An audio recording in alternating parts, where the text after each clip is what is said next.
Hello, everyone. I hope you all are doing well. For today's episode, I have chosen a short but very important topic. Let me ask you a question. Have you ever gotten confused between the words into and into?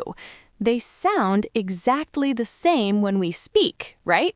The only visible difference is just a small space between in and to. But that small space can completely change the meaning of your sentence. Sometimes even I type it wrong. Then I stop for a second and correct it. So if this confuses you, don't worry at all. It is very normal.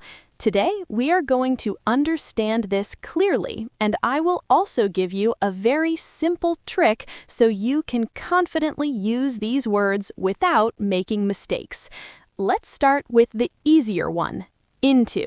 Here, in and to are together. It is one single word. We use into mainly to show movement or change. Now, let's understand what that really means. Imagine I am sitting in my bedroom and then I walk to the kitchen.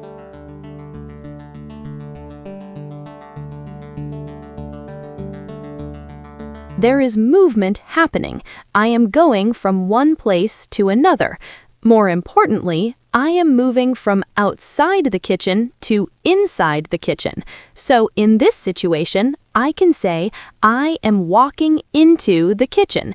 Why did I use into? Because there is a clear movement from outside to inside. This idea of going inside something is the key feeling of into. Let's take another example. Suppose I have a phone in my hand and I put it inside my bag.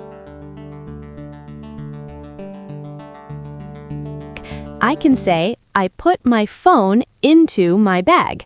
Again, the phone moves from outside to inside the bag. So whenever something moves from one place and goes inside something else, we use into. You can think of it like a direction. It shows where something is going, especially when it is going inside. Now, there is another important use of into, and that is change or transformation. This is when one thing becomes something else. For example, my small problem turned into a big problem.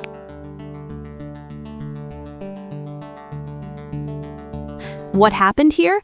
The problem changed. It was small before, but now it has become big.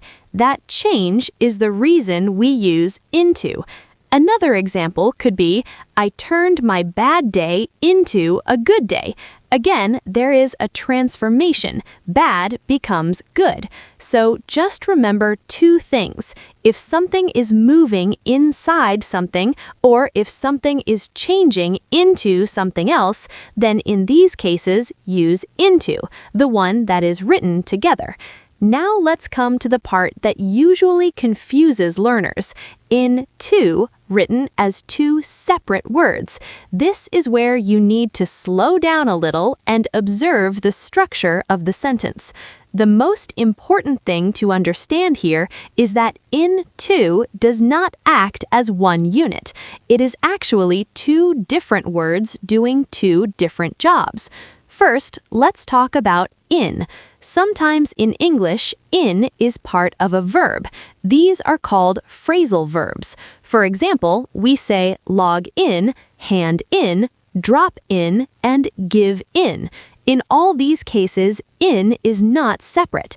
It is already connected to the verb and forms a complete meaning. For example, log in means to enter a system, and hand in means to submit something. So here, in belongs to the verb itself. Now, after these verbs, we often add to plus something. This to shows where the action goes, who receives something, or why we are doing something. And this is exactly where the confusion happens. When learners see in and to together, they think it should be written as into. But that is not correct here because in is already part of the verb and to is starting a new idea. Let's understand this with an example. I need to log in to my account. If we break this sentence, we get log in as the action and to my account as the place or destination. So this is not one word. It is actually log in plus to. That is why we write into separately. If you write into here, it would suggest physical movement inside something, which is not the meaning. Let's look at another example. I will hand in my homework to the teacher. Here, hand in means to submit, and to the teacher shows who receives it. You are not putting your homework inside the teacher, so it does not make sense to use into. That is why we keep it as into. The same idea applies in sentences like, I dropped in to say hello, where drop in is the action and to say hello shows the purpose. Now, I want to give you a very simple and powerful trick. At the start, I told you that I will share a trick with you that I always follow. So now, let's look at that. Whenever you feel confused, just ask yourself, can I replace this with the word inside? If the answer is yes, then you should use into. For example, I walked into the room can become I walked inside the room, which makes sense. But if the answer is no, then you should use into. For example, I log in to my account cannot become log inside my account. That sounds wrong. So in this case, into is correct. So instead of remembering many rules, you just need to remember this one small test. If inside fits naturally, use into. If it does not, then you are probably dealing with a verb plus to. So you should write into as two separate words. Let's quickly revise everything. Use into when there is movement from outside to inside or when something changes into something else. Use into when in is part of a verb and to begins the next part of the sentence. Once you start noticing this pattern, it will become very natural for you. Now I want you to practice a little. Think about a time you walked into a place or a situation that changed into something different. Try to make one sentence on your own. Don't worry about being perfect, just try. If you found this lesson helpful, don't forget to like this video and subscribe to the JISH Learn English Podcast. It really helps me continue making these English lessons for you. Thank you so much for spending your time with me today and for working on your English. Keep practicing, stay confident, and I will see you in the next episode. Bye-bye.